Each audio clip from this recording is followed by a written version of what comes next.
Now, you also bring up the censorship thing, though, at the front end of this. And that's brilliant because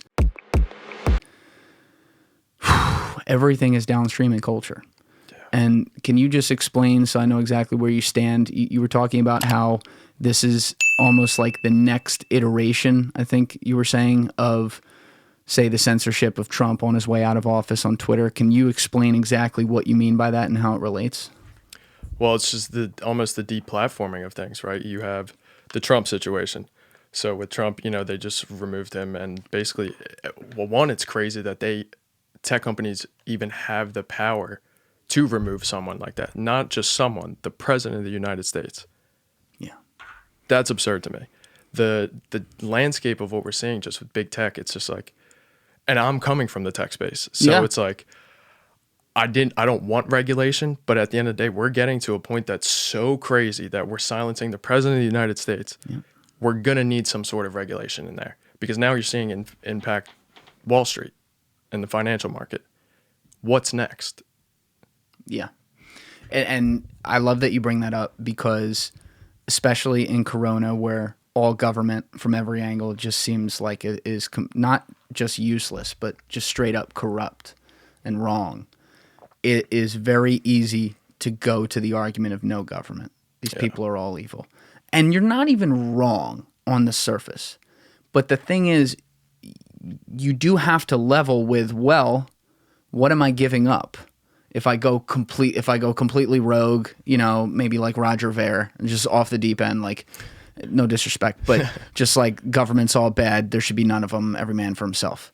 Well, there's also the protections within capitalism, and that's really, I think, what you're getting at there, and correct me if I'm wrong here, but you are looking at a situation where things have gotten too big to fail.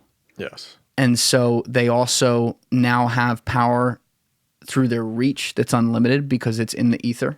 They can get to anyone with a Wi-Fi connection. And they can, therefore, whether they mean to or not, and that's a whole separate conversation, they can control thought. Yeah, absolutely. And they're also starting to control almost every industry. Like it's getting to a point where Jack Dorsey, for example, I really do think he means well in his heart with a lot of things he does, but what ends up happening is not what I think he meant for it to happen. And it's just like he bought a shit ton of Bitcoin, right? So then when money starts to, vanish in a way and move to decentralization, he's not going to own money, but he probably will have a large chunk of the circulating Bitcoin. So then he almost does end up owning the money market. And then he also owns the speech market.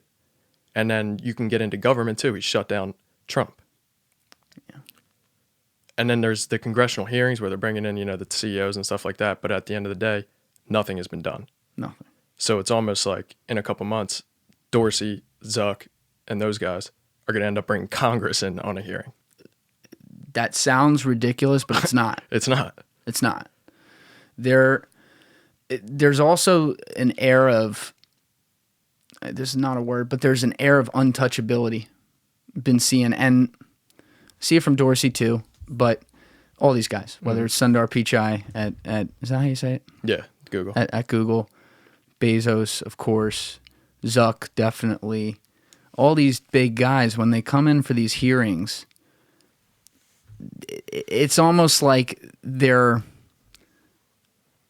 I don't want to make them all look evil, but it's almost like they're smirking at the whole process. Yeah. It just feels that way. I'm sorry. And when I look at their facial expressions, not to read too deep into it, but that's just what it looks like to me. Yeah. And so it's like they view it as a dog and pony show. And really what the people up there don't know is that they're the dogs and ponies. Yeah, exactly. And then you see the questions these guys ask. Sorry, but half these goddamn congressmen, it's like they never picked up an iPhone. No, that's the thing. They're so removed from reality to a point. So you kind of need to have a whole tech department within the government to be able to even do these things. Because like you said, they're just so removed from everything. They don't know anything about technology and how it actually works. And it's crazy that they're even having these hearings because they don't know anything. So what's the point? It's just an endless circle. Yeah.